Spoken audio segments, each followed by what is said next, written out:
गरुड़ पुराण से जाने पुत्र प्राप्ति के उपाय। इन कामों से गुणवान, सत्यवान और चरित्रवान। गरुड़ पुराण के 15वें अध्याय में संतान प्राप्ति के उपायों के बारे में बताया गया है। साथ ही इसमें बताया गया कि किन कामों से संतान में गुणवान, चरित्रवान और सत्यवान का गुण होता है। गरुड़ पुराण से जाने पुत्र प्राप्ति के उपाय। इन कामों से गुणवान, सत्यवान और चरित्रवान होगी संतान। भगवान विष्णु अपने वाहन पक्षीराज गरुड़ से कई संदर्भ में बातें करते हैं। इन्हीं का वर्णन गरुड़ पुराण ग्रंथ में किया गया है। इसमें जन्म, मृत्यु, पुनर्जन्म, स्वर्ग, नरक के साथ ही ज्ञान, विज्ञान और नीति नियमों के बारे में भी बताया गया है। इसलिए इसे 18 महापुराणों में एक सर्वश्रेष्ठ ग्रंथ माना गया है। उत्तम संतान के प्राप्ति की इच्छा हर दंपति को होती है, क्योंकि संतान अगर उत्तम हो तो इससे समाज में मान सम्मान की वृद्धि होती है। गरुड़ पुराण के 15वें अध्याय में पक्षीराज गरुड़ ने भगवान विष्णु से इसी विषय में प्रश्न करते हैं। गरुड़ के इस सवाल का जवाब देते हुए भगवान बोले, यह प्रश्न बहुत उत्तम है और हर व्यक्ति को इसका ज्ञान जरूर होना चाहिए। इन कामों से होती है उत्तम संतान की प्राप्ति। गरुड़ पुराण के अनुसार संतान प्राप्ति की कामना के दिन स्त्री और पुरुष दोनों का चित्त प्रसन्न और मन शुद्ध होना चाहिए, क्योंकि स्त्री और पुरुष का चित्त जैसा रहेगा वैसा ही चित्त संतान में भी होगा। गरुड़ पुराण में भगवान विष्णु कहते हैं कि उत्तम संतान की प्राप्ति के लिए महिला के माहवारी के दिनों में उसके संपर्क में नहीं रहना है। मान्यता है कि देवताओं द्वारा स्त्री को माहवारी का श्राप दिया गया था, इसलिए इस दौरान स्त्री की आभा को अशुद्ध माना जाता है। माहवारी के 5वें दिन महिला को स्नान कर शुद्ध होना जरूरी होता है। इसके बाद ही पुरुष महिला के साथ एक कमरे में निवास कर सकते हैं। हालांकि संतान प्राप्ति के लिए भी यह समय अनुकूल नहीं होता है। माहवारी के 7 दिन पश्चात महिला देवताओं और पितरों की पूजा करने योग्य मानी जाती है। इसलिए उत्तम चरित्र या चरित्रवान संतान के लिए 7वें दिन के बाद ही गर्भाधान के लिए प्रयास करें। उत्तम संतान प्राप्ति के लिए स्त्री और पुरुष को पहले स्नान कर अपने शरीर को स्वच्छ कर लेना चाहिए और साफ कपड़े पहनने चाहिए। साथ ही बिस्तर भी साफ सुथरा होना चाहिए। गरुड़ पुराण के अनुसार पुत्र प्राप्ति के उपाय मान्यता है कि सम दिनों में गर्भाधान से पुत्र और विषम दिनों में गर्भाधान से पुत्री की प्राप्ति होती है। गरुड़ पुराण के अनुसार पुत्र रत्न की प्राप्ति के लिए महिला के मासिक धर्म समाप्त होने के 8वें, 10वें, 12वें, 14वें और 16वें दिन यानी सम दिनों के मिलन से पुत्र प्राप्ति की संभावना अधिक होती है। वहीं पुत्री प्राप्ति के लिए मासिक धर्म के विषम दिन जैसे 9वां, 11वां, 13वां, 15वां और 77वां दिन बताए गए हैं। लेकिन मासिक धर्म के 18वें दिन बाद के मिलन से संतान प्राप्ति की संभावना बहुत कम होती है। पति पत्नी का रिश्ता बहुत अहम होता है। इस रिश्ते की नींव आपसी भरोसे और प्रेम पर टिकी होती है। आचार्य चाणक्य ने राजनीति, अर्थशास्त्र, राजनीति जैसे मुद्दों के अलावा पारिवारिक जीवन, वैवाहिक जीवन आदि को लेकर भी महत्वपूर्ण सूत्र बताए हैं। आज हम चाणक्य नीति में बताई गई पति पत्नी से जुड़ी कुछ ऐसी ही बातें जानते हैं। चाणक्य नीति के अनुसार पत्नी को कुछ मामलों में कभी भी शर्म नहीं करनी चाहिए, वरना यह उसके दाम्पत्य जीवन को नुकसान पहुंचा सकती है। महिला कर रही हो ये काम तो पुरुष तुरंत झुका लें। नजरें सुखी दाम्पत्य के लिए पति पत्नी जरूर जान लें।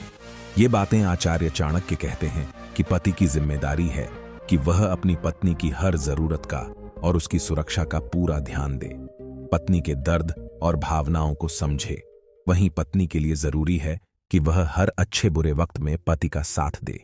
यदि पति पत्नी अपने इन कर्तव्यों का निर्वहन नहीं करेंगे तो दाम्पत्य जीवन खुशहाल नहीं रहेगा। साथ ही इनमें से कोई भी एक साथी अपने इस कर्तव्य का पालन न करे तो दूसरा साथी उससे इसकी मांग कर सकता है। इसका उसे पूरा अधिकार होता है।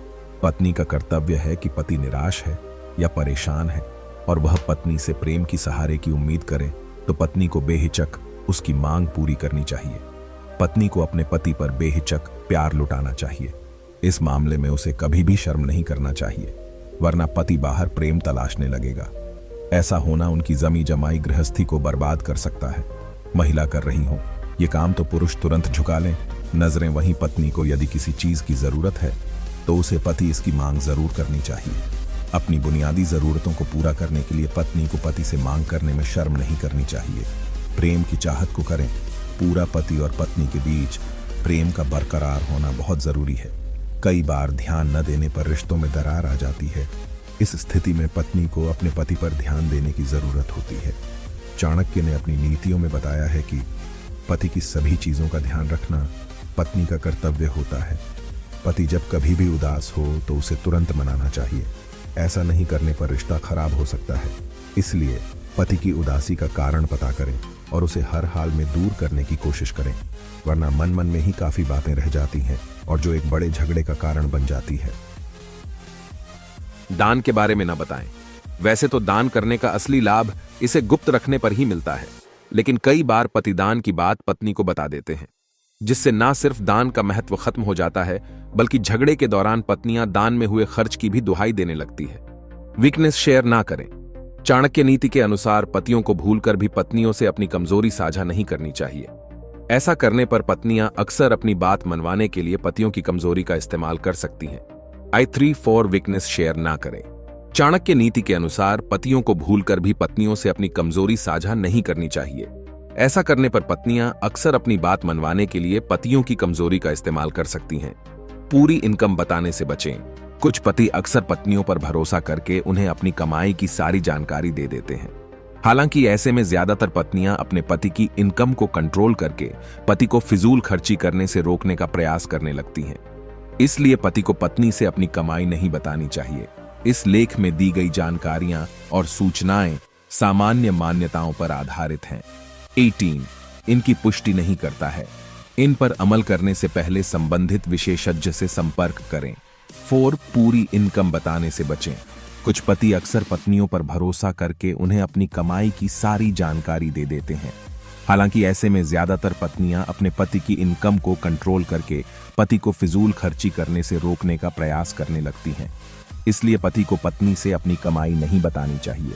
इस लेख में दी गई जानकारियां और सूचनाएं सामान्य मान्यताओं पर आधारित हैं। इनकी पुष्टि नहीं करता है। इन पर अमल करने से पहले संबंधित विशेषज्ञ से संपर्क करें, जिसे हम सब चाणक्य नीति के नाम से जानते हैं। इसी चाणक्य नीति में उन्होंने कहा है कि पुरुषों को 4 बातें हमेशा अपनी पत्नी से छिपाकर रखनी चाहिए, वरना उनकी गृहस्थी बिगड़ते देर नहीं लगती। आइए जानते हैं कि वे कौन सी 4 बातें हैं जिन्हें हमेशा पत्नी से राज बनाए रखना चाहिए। कमजोरी। आचार्य चाणक्य कहते हैं कि पुरुषों को हमेशा अपनी कमजोरी को पत्नी से छिपाकर रखना चाहिए। ऐसा न करने पर विभिन्न मौकों पर वह अपना काम निकलवाने के लिए आपकी कमजोरी का फायदा उठा सकती है, जिससे आपको सार्वजनिक जिंदगी में लज्जित होना पड़ सकता है। कमाई।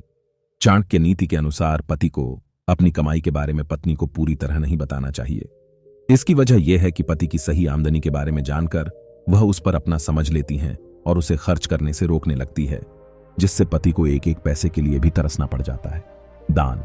आचार्य चाणक्य के मुताबिक दान हमेशा गुप्त रूप से करना चाहिए।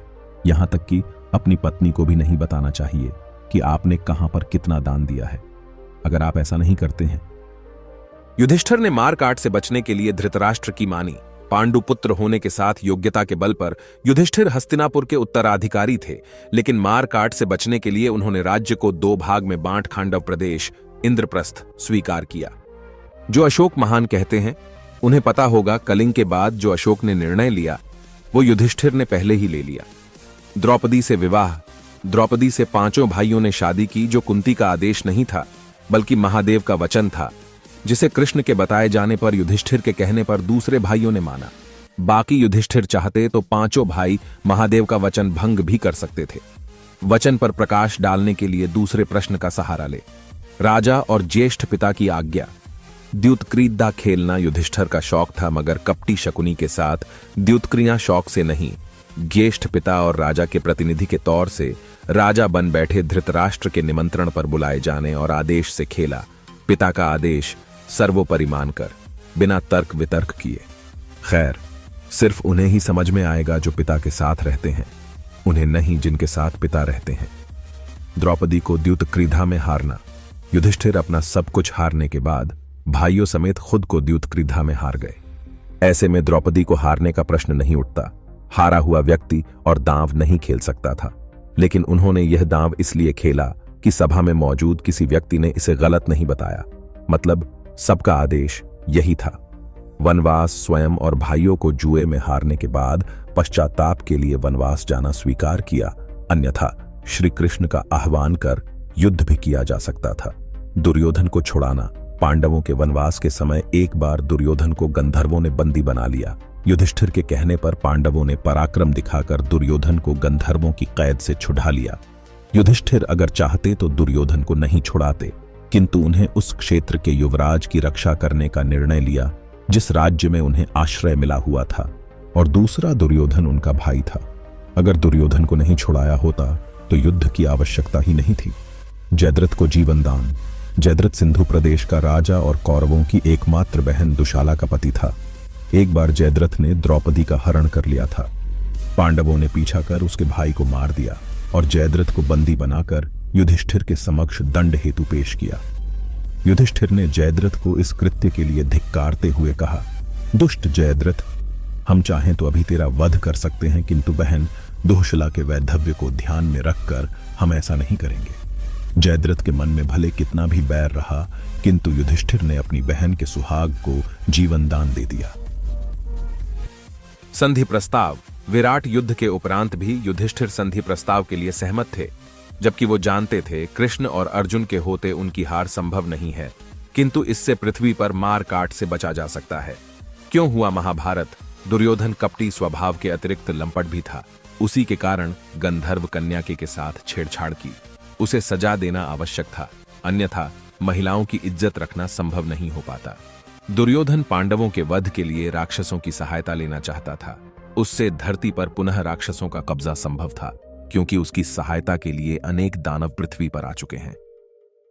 दुनिया के महान विद्वान, कूटनीतिज्ञ, अर्थशास्त्री और मार्गदर्शक आचार्य चाणक्य ने भी पति पत्नी के रिश्ते को लेकर बहुत अहम बातें कही हैं। पति रखे पत्नी का ख्याल आचार्य चाणक्य कहते हैं कि पति की जिम्मेदारी है कि वह अपनी पत्नी की हर जरूरत का और उसकी सुरक्षा का पूरा ध्यान दे, उसके दर्द को समझे। पत्नी के लिए कहा गया है कि वह हर अच्छे बुरे वक्त में पति का साथ दे। कुल मिलाकर दोनों एक दूसरे से अपने हर सुख दुख साझा करें और साथ दें। ऐसा करना दोनों का एक दूसरे के प्रति कर्तव्य भी है और अधिकार भी है। अपनी जरूरतों को पूरा करने के लिए दोनों को एक दूसरे से मांग करने का भी पूरा हक है। पत्नी अपने पति को बेहिचक दे। ये चीज चाणक्य नीति कहती है कि यदि पति निराश है या परेशान है तो पत्नी की जिम्मेदारी है कि वह अपने पति को संभाले। पति यदि उससे प्रेम की मांग करे तो पत्नी को उस पर बेहिचक प्यार लुटाना चाहिए, वरना पति बाहर सहारा तलाश कर सकता है। पत्नी को चाहिए कि वह अपने पति को हर खुशी दे। पत्नी का यह अधिकार भी है और कर्तव्य भी है कि वह अपने पति को हमेशा प्यार दे। इस मामले में उसे निराश न करे, न इनकार करे। इससे उनका दाम्पत्य जीवन हमेशा खुशियों से भरा रहता है और हमेशा उनके बीच प्यार बढ़ाता है। दुनिया के लगभग सभी पति अपनी पत्नियों से कुछ ना कुछ छुपाते हैं। ज्यादातर लोग पतियों की इस आदत को खराब मानते हैं, लेकिन क्या आप जानते हैं कि चाणक्य नीति पुरुषों की इस आदत का समर्थन करती है? दरअसल चाणक्य नीति के अनुसार वैवाहिक जीवन को सुखी रखने के लिए पतियों को कुछ बातें पत्नियों से भूलकर भी शेयर नहीं करनी चाहिए। बेशक वैवाहिक रिश्ते की डोर सच्चाई और विश्वास पर टिकी होती है। इसी वजह से बहुत लोग अपने पार्टनर से वो सारे सीक्रेट्स शेयर करते हैं जो अमूमन किसी को पता नहीं होता है। लेकिन चाणक्य नीति की माने तो पतियों को जीवन की कुछ अहम बातें अपने पार्टनर के साथ साझा करने से बचना चाहिए। तो आइए जानते हैं कौन सी हैं वो बातें अपमान का जिक्र ना करें। चाणक्य नीति के मुताबिक अपने साथ हुए अपमान की बातों को कभी पत्नी से साझा नहीं करना चाहिए। अगर पति कभी पत्नी से बीते वक्त में हुए किसी अपमान की बात बताता है तो पत्नी अक्सर गुस्से में पति को इस बात का ताना देने से नहीं चूकती है। अपमान का जिक्र ना करें। चाणक्य नीति के मुताबिक अपने साथ हुए अपमान की बातों को कभी पत्नी से साझा नहीं करना चाहिए। अगर पति कभी पत्नी से बीते वक्त में हुए किसी अपमान की बात बताता है तो पत्नी अक्सर गुस्से में पति को इस बात का ताना देने से नहीं चूकती है। दान के बारे में न बताएं। वैसे तो दान करने का असली लाभ इसे गुप्त रखने पर ही मिलता है, लेकिन कई बार पति दान की बात पत्नी को बता देते हैं, जिससे न सिर्फ दान का महत्व खत्म हो जाता है बल्कि झगड़े के दौरान पत्नियां दान में हुए खर्च की भी दुहाई देने लगती हैं।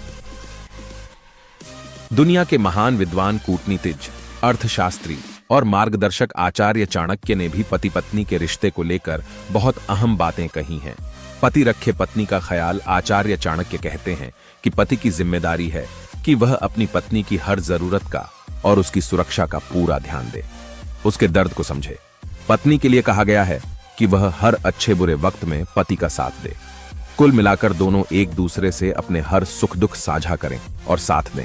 ऐसा करना दोनों का एक दूसरे के प्रति कर्तव्य भी है और अधिकार भी है।